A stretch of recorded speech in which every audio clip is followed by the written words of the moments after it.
ప్రేమలో మునిగి తేలుతున్న Prithvi, Vishnu ఇరగదీసిన Nabil మణికంఠదే golden band. నిన్న బిగ్ బాస్ ఎపిసోడ్లో ఫన్నీ టాస్కులు జరిగాయి. ముందుగా ఆహారాన్ని నిల్వ చేసుకునే అవకాశం కోసం హౌస్ మేట్స్ బిగ్ బాస్ ఇచ్చే శబ్దాలను ఓ ప్యాడ్పై రాయమని చెప్పాడు. ఎవరైతే మనీని సరిగా వ్రాస్తారో వారు సూపర్ మార్కెట్లో ఎక్కువ సమయం షాపింగ్ చేసే అవకాశాన్ని పొందుతారు. ఇందులో నిఖిల్ టీం ఎక్కువగా స్కోర్ చేసింది. దీంతో సీత టీంకు లేకుండా నిఖిల్ నాన్ వెజ్ మొత్తం తీసుకున్నాడు. ఆ తర్వాత బిగ్ బాస్ కంటెస్టెంట్స్ అందరినీ నిలబెట్టి వారి ముందు గోల్డెన్ బ్యాండ్ పెట్టాడు. దాన్ని ఉపయోగించుకొని తన క్లాన్ నుంచి మరో క్లాన్ కు వెళ్లవచ్చని తెలిపారు. కావలసిన వారు వెంటనే వెళ్లి తీసుకోండి అంటూ బిగ్ బాస్ ఆఫర్ ఇచ్చారు.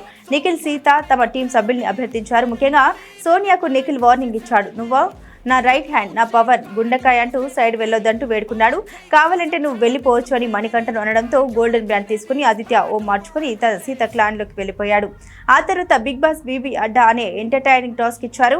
ప్రతి ఒక్కరూ తమ తోటి సభ్యుల్ని అనుకరిస్తూ అందరినీ నవ్వించాలని అన్నారు. దీంతో అందరూ తమకు నచ్చిన కంటెస్టెంట్ బొమ్మను ట్యాగ్ వేసుకుని అనుకరించారు. ముఖ్యంగా సోనియా, పృథ్వీ, నిఖిల్ ముగ్గురిని ఎక్కువగా ఇమిటేట్ చేశారు. ఈ కామెడీలో మణికంఠ విగ్గు గురించి ప్రేరణ పిచ్చు కామెడీ చేసింది.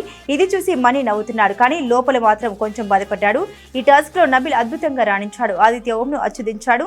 కిచెన్ క్లీనింగ్ నుంచి నామినేషన్ల వరకు ఆదిత్య పూర్తిగా దించేశాడు. అలాగే హౌస్ లో సోనియా, పృథ్వీ, నిఖిల్ ను ఎక్కువగా ఇమిటేట్ చేయడంతో సోనియా హట్ అయింది. ముగ్గురిని ఇమిటేట్ చేసావా, ఎంత బాగా అబ్జర్వ్ చేస్తున్నారు మనల్ని అని సోనియా చెప్పడంతో ఎంత ఫన్నీగా చేసినా మనకు లోపల కాస్త గుచ్చుకుంటుంది అంటూ మణికంఠ ఓ డైలాగ్ వేశాడు.